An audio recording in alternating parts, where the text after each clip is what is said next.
reading for Ty's lesson this morning will be Genesis 25, verses 26 through 34. And I'll be reading from the King James Version. Verse 26 says, "And after that came his brother out, and his hand took hold on Esau's heel, and his name was called Jacob. And Isaac was 80 years old when she bare him. And the boys grew, and Esau was a cunning hunter, and a man of the field. And Jacob was a plain man, dwelling in tents. And Isaac loved Esau, because he did eat of his venison, but Rebekah loved Jacob.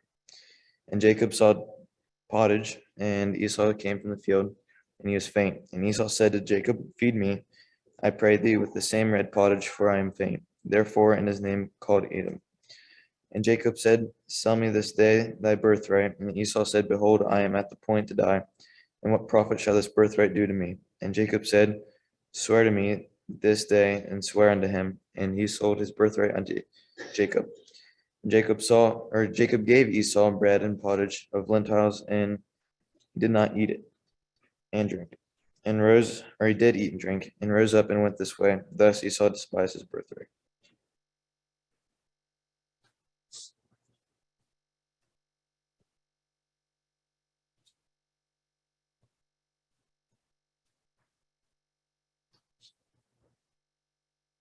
Good morning, everyone. Thank you, Cohen, for reading that passage in Genesis that is familiar with us, from young kids to adults. That is a story. We always felt like something that was taken and given away, and didn't really think about, probably until you got older, thinking, what was the big deal about a birthright? Well, a birthright, he was allowed to get double portions. Those who received it, the older, knowing that God had already chosen Jacob to inherit this. But if you look in Hebrews, it talks a little bit about Esau's character, what kind of person he was. I was a fornicator. And you think about, God knew what kind of person he was going to be. But in this situation, there was a guy that was entitled to something because he was the oldest, wasn't he? He was the oldest. He should have got his birthright. So it brings it to our lesson about what's next.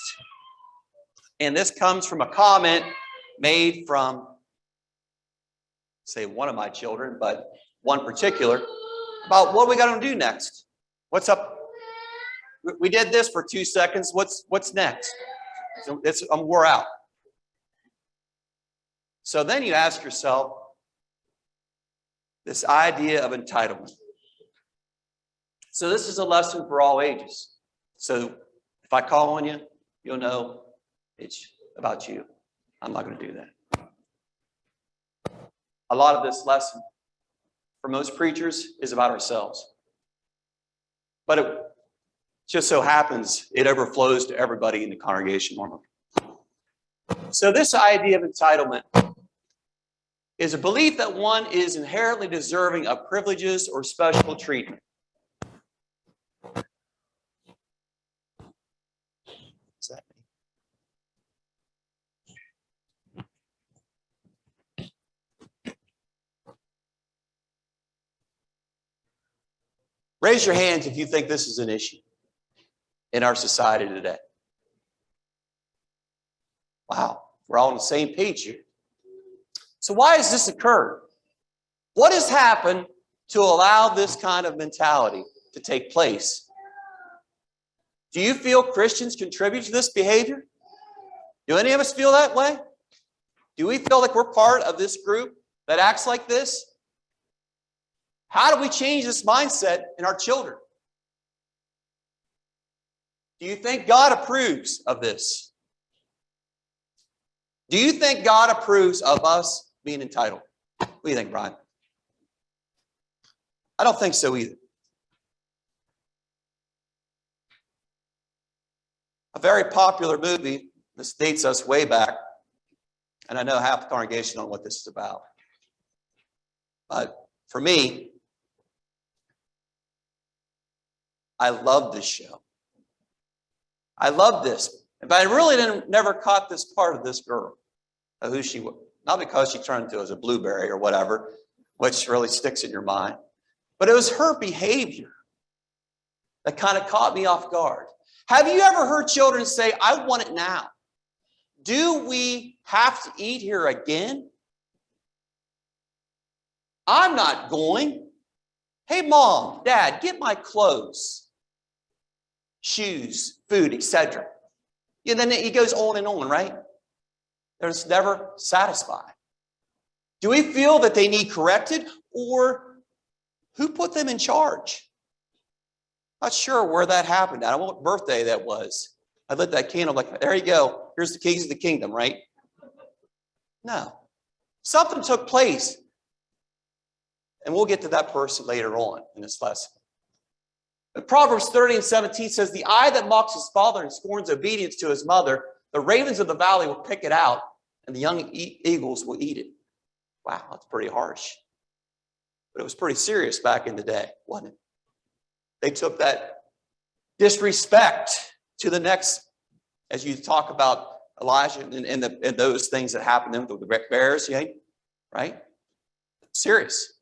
But many children lack work ethic and appreciation. Ecclesiastes 7:8 says, better is the end of a thing than the beginning thereof, and the patient in spirit is better than the proud in spirit. You ever think about that yourself? You know how fun stuff is at the beginning? Lily downloaded like 4 games at one time. I said, how can you wear something out that fast? Play the same game for 2 years. Like I mentioned last time, I played Scrabble for, 12? Yeah, believe me, I was done after the first game, but still, we played it. But still, when you think about this, how is this our mindset? And the patient spirit is better. Knowing that we have to work through these things, right? We have to work for it. If we continue to give our children something for everything they do, what is that teaching about being a worker for the Lord? What is that teaching them? You give them a handout for everything that they do.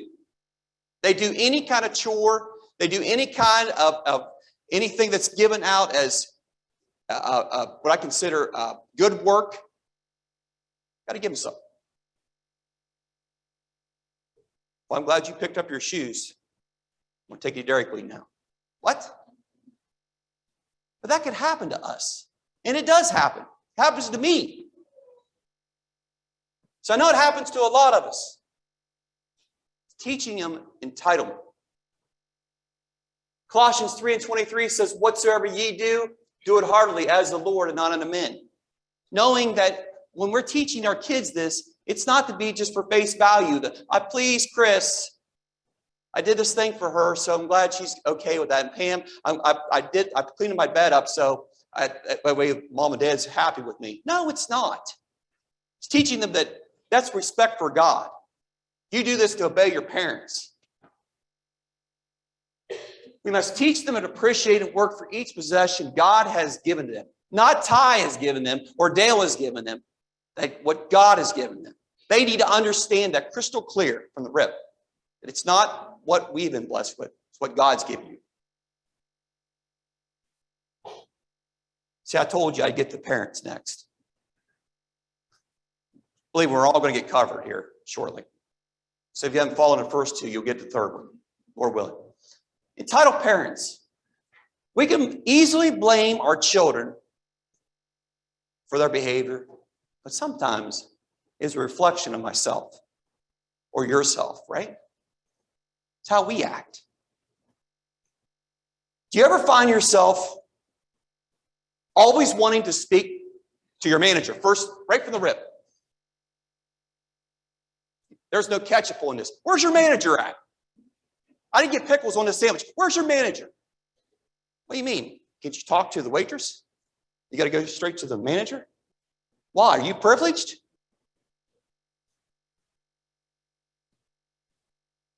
It's your first line of defense. And then after that, you're like, you know what? That's it. They screwed up. Ketchup, no mustard, no tip.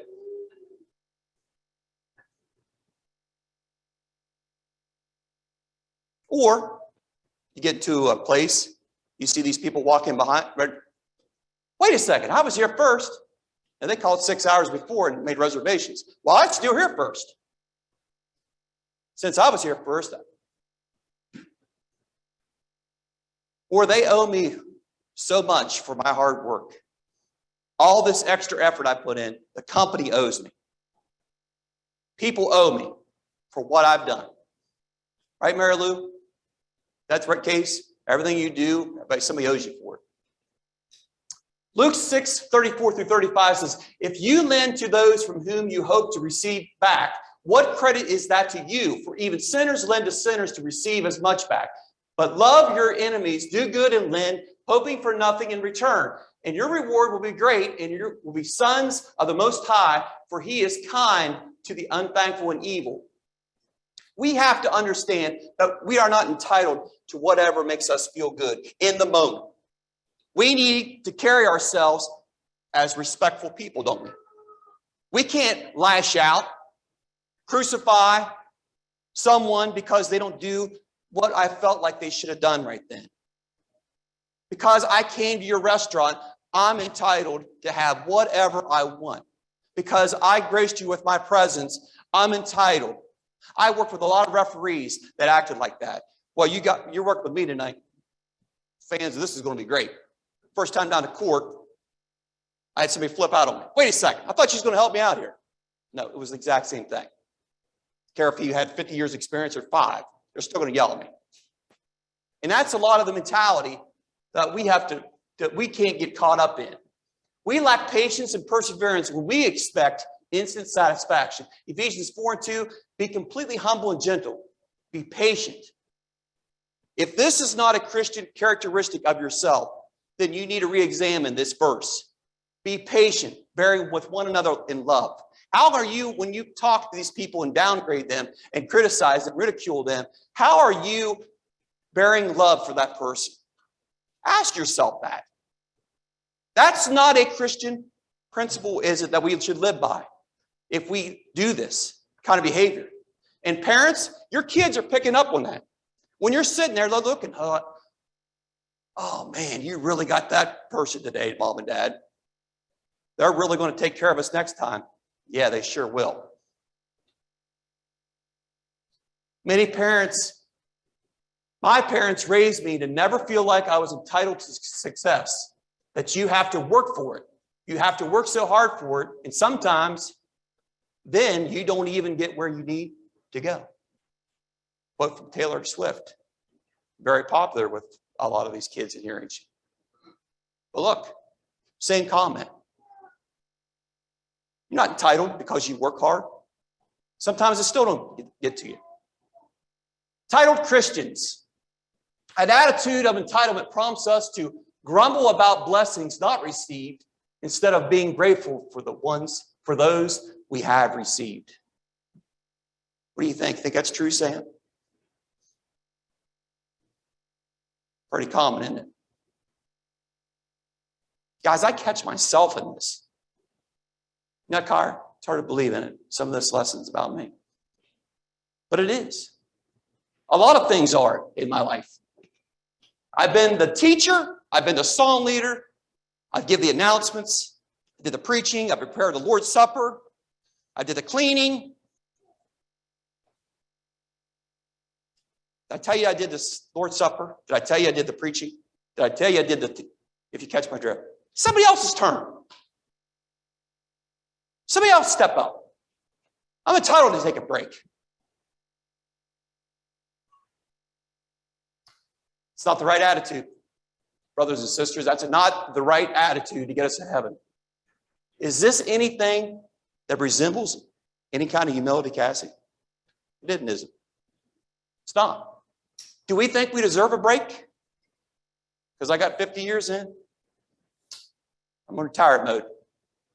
Luke 7:2-6 says, and a certain centurion's servant who was dear to him was sick and ready to die. So when he heard about Jesus, he sent elders of the Jews to him, pleading with him and come and heal his servant.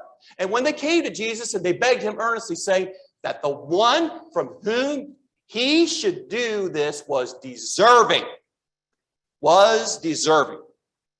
for he loves our nation and has built us a synagogue. Then Jesus went with them, and when he was already not far from the house, the centurion sent friends to him, saying to him, Lord, do not trouble yourself, for I am not worthy. I am not worthy that you should enter under my roof. This guy, do you think he was entitled? Over 100 people. He was in charge of a lot of men, wasn't he? He was a big to-do. So Jesus should have been more than happy to go help him out. What was his attitude like, though? What was his attitude like? Was it like that? No, you're lucky you can come see me. This is who I am. I'm president. I'm the manager. No. Do not trouble yourself, for I am not worthy.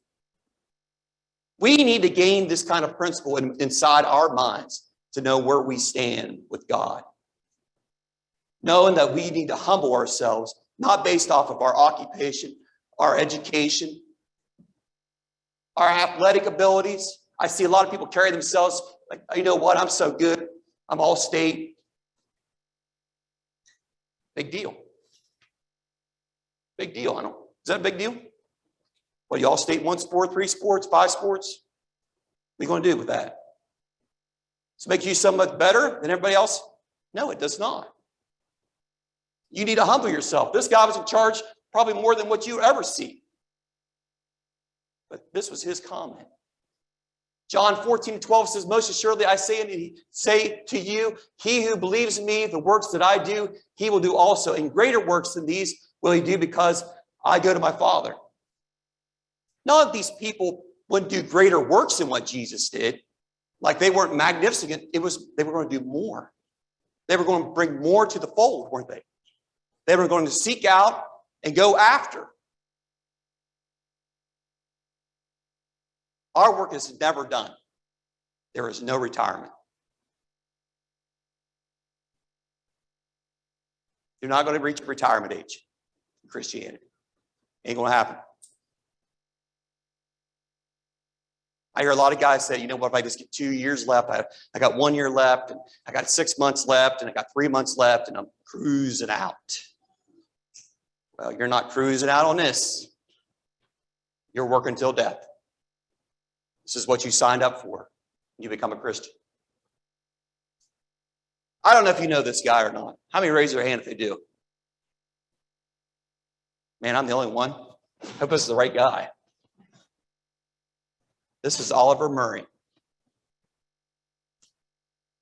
Any sparking any thoughts now? Dad, can you raise your hand? Well, I don't feel so bad. Okay, good. Dad raised his hand. All right. When I was a kid, I truly loved this guy speaking. He was a remarkably enjoyable person. So if you go on YouTube, you can listen to him speak because he's been dead for multiple years. But he used to come to West Main, give lessons.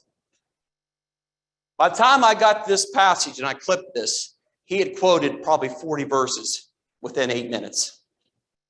Every one of those verses on there was not a Bible in front of him. They were quoted. And I think about that. This lesson particularly, he talked about inactive and active Christians. The active Christians are the ones on the left, and the scriptures went with it. But the inactive, you know what the L and the C stands for? You have any idea? Matthew, Mark. What's the next one? Luke. Lukewarm. That is. Lukewarm Christians and cold Christians. And he talked about this. And it's entitlement of the active part was you had to really work at it. Continue to work. The the cold ones, you just know where they stood. They didn't do nothing. They didn't do anything. So they knew they were in trouble. The lukewarms, that's the ones he said were in trouble. So they came to class, they came to Bible study, they participated, but they still was never really in it.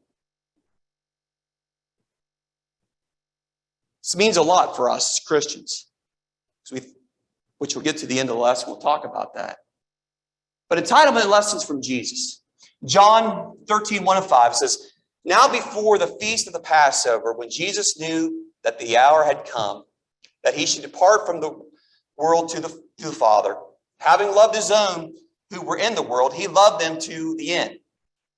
And the supper being ended, the devil, having already put it into the heart of Judas Iscariot, Simon's son, to betray him, Jesus, knowing that the Father had given all things into his hands, that he had come from God and was going to God, rose from the supper and laid aside his garments, took a towel and girded himself. After that, he poured water into a basin and began to wash the disciples' feet and to wipe them with a towel with which he was girded. So, Darren, do you ever imagine anybody that's a president of your company going down and washing the feet of every employee? Did Jesus have that kind of power? Was he in charge of a lot of things? Did he have to do that, Jeff? What do you think? Do you think he had any kind of mindset of entitlement in his mind at all? Not a bit, did he? There's a prime example of what not entitlement is. Luke 14, 7 through 14. So he told a parable to those who were invited when he noted how they chose the best places, saying to them, when you are invited by anyone to a wedding feast, do not sit down in the best place, lest one or more honorable than you be invited by him. And he who invited you and him come and say to you, give me this place to this man. And then you begin with a shame to take the lowest place. But when you are invited, go and sit down in the lowest place, so that when he who invited you comes, he may say to you, friend, go up higher, and that you will have glory in the presence of those who sit at the table with you. For whoever exalts himself will be humbled, and he who humbles himself will be exalted. Then he also said to him who invited him, when you give a dinner or a supper, do not ask your friends, your brothers, your relatives, nor rich neighbors, lest they also invite you back and you be repaid. But when you give a feast, invite the poor, the maimed, the lame, the blind, and you will be blessed, because they cannot repay you, for you shall be repaid at the resurrection of the just.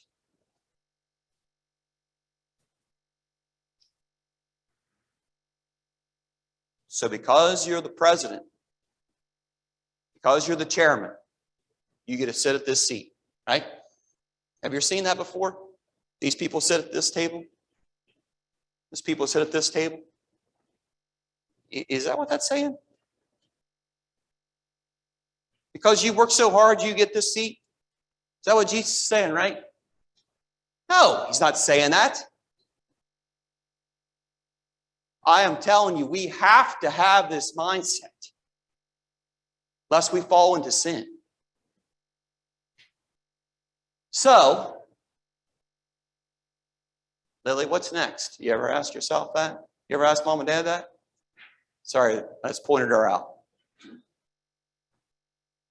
Entitled people. See if this is some of your traits. Do you serve yourself? Mike, do you serve yourself? I know that guy don't. I pointed at him for a reason. Definitely doesn't. They feel they deserve the best.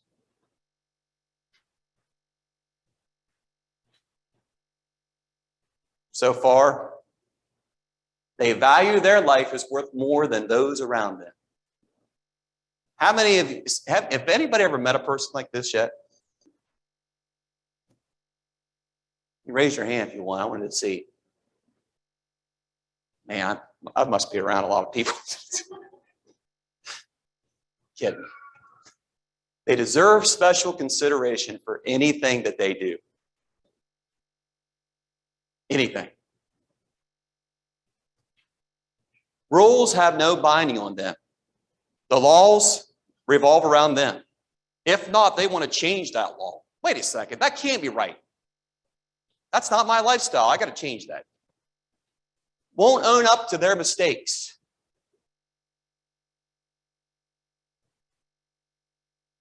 I think Dana's going to give me a name after this is over with. Their opinion is only one that matters. You might as well ever go to conversation, they just shut down instantly.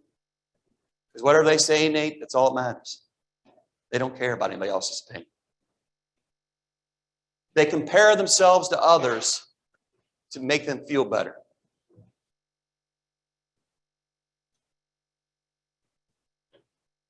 They'll only do something in any situation if they know what's in it for them.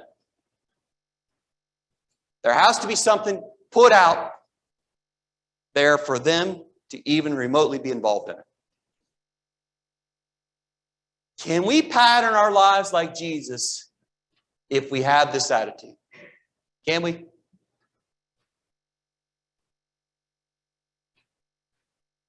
What do you think, Cindy? Can we pattern our lives like that?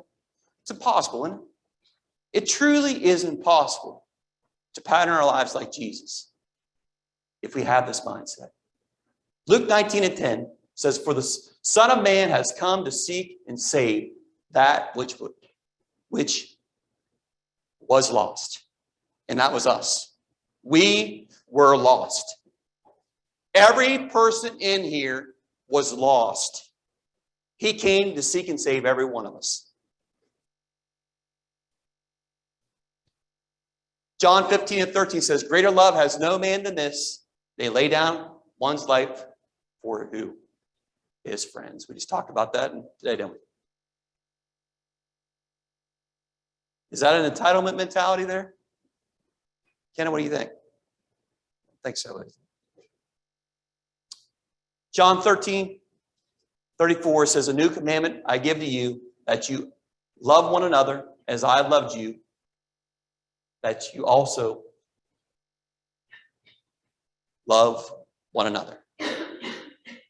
So, talking about what's next. Multiple times have I heard people say, "You are entitled to your opinion." You ever heard that? It's in the Constitution. It's freedom of speech, right? What's Colossians 4:6 say then? "Let your speech always be with grace, seasoned with salt, that you may know how you ought to answer each one." Are you entitled to your opinion then? When it hurts someone, when it criticizes, when it ridicules, when it puts someone down, are you entitled? No, you're not. We are not entitled. Seasoned with salt. Another comment. You're entitled to do what you want to do when you hit 18. I've heard multiple people say that. You got to vote, get your driver's license, you're entitled to do, you can go wherever you want. James 4:17 says, "Therefore to him who knows to do good and does not do it, to him it is sin." Are they entitled to do whatever they want when they reach a certain age?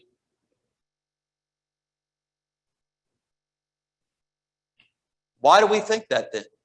Why do children think that? A lot of it's instilled in them by society. Isn't it? It is.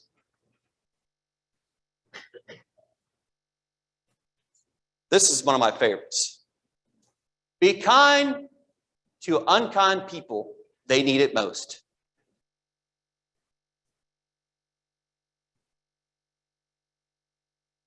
You ever around somebody that's mean? They're constantly mean, and whatever you say, it's like throwing dynamite. And you're throwing dynamite at it, they got a lighter at it. Get ready to fire it up. Ephesians 4:32 says, "Be kind to one another, tenderhearted, forgiving one another, even as God in Christ forgave them." Why are they entitled to act like that as a Christian? If it says, "Be kind to one another, tenderhearted, forgiving one another," if a Christian acts like this, why are they entitled to act like that? And we're supposed to tiptoe around them because they act like this? They need to look at this verse and truly take it to heart, because they're not entitled to act like that. That's the truth. If you have a problem with this, then you better work on it. Last of all, some people have the mindset that when you become a Christian, and then when the books are open, that I'm entitled to make it to heaven. I came here Sunday morning. I came here Sunday night. Listen, I came here Wednesday. I came to gospel meetings. I came to all these things. And guess what? Matthew 7:21